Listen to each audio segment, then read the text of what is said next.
வாரணம் ஆயிர சூடம் வளம் செய்துன்னு சொல்லி அம்மி மதிக்க கனா கண்டேன் தோழினான். அந்த எப்படி வருவான்? காலை புகுத கனா கண்டேன் தோழினான். என்னுடைய கணவனை விட்டு கொடுக்கல. அவளுடைய பெரிய கனவு கண்ணன் மீது உள்ள காதல், அந்த பக்தி. ஒரு இடத்துல சொல்லுவா, அவள் வந்து சாதாரணமாக கண்ணனை கைப்பிடிக்கல. கண்ணன் வந்து திருட்டு பையன்னு அவளுக்கு தெரியும். என்ன ஒரு பாவம் தான். பெண்ணை திருடுறவன். பெண்ணைக்கு ஒரு பெரிய விளக்கம் இருக்கு, நான் சொல்கிறேன். என்ன சொல்கிறா, இவளே கேள்வி கேட்குறா, கண்ணனை எங்கேயாவது பார்த்தங்களா? பிருந்தாவனத்தை கண்டோமே, பிருந்தாவனத்தில் பார்த்தோம்னு சொல்கிறான். யாரா பொய்கள் உரைப்பானே. கண்ணனுக்கு ரெஃபரன்ஸ் சொல்கிறா. அவன் பொன்னிறமானவன், ஆயர்கள் மேய்ப்பான், பசுமாடு மேய்ப்பான்.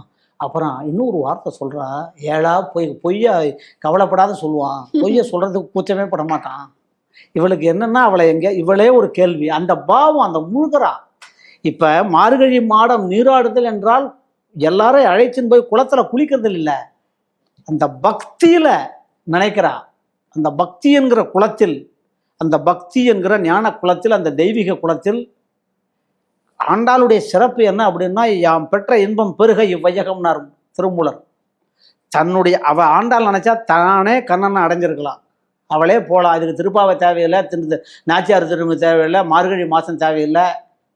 ஆண்டாளுக்காக நம்ம இன்னைக்கு ஒரு நல்லது சொல்லணும். திருப்பாவை, நாச்சியார் திருமணி, மியூசிக்கு, ஆண்டாள் பாசுரம்லாம் பாடுறாள்னா அந்த ஆண்டாளுடைய பாசுரம் இருந்தால் தானே பாட முடியும். ஆர்டிஸ்ட் வருவாங்க, பாடுறவங்க வருவாங்க, பாட்டை யார் தரது? இவர்களுக்கு கருப்பொருளாகவும் உருப்பொருளாகவும் இந்த ரா மெட்டீரியலாகவும் இருக்கிறது ஆண்டாளுடைய பாசுரங்கள். அப்போ சொல்கிறா, ஏழா பொய்கள் உரைப்பானே. அவள் வந்து கண்ணனை வந்து கண்ணன், அந்த கண்ணனுடைய பாவங்களும் அந்த கண்ணனுடைய சிறுபிள்ளை விளையாட்டையும் ரசிச்சிருக்கா. ஒன்றையும் ரசிச்சிருக்கா. நான் முதல்ல என்ன ஆழ்வார் பாசுரத்துக்குள்ள ரசித்து படிக்கணும்.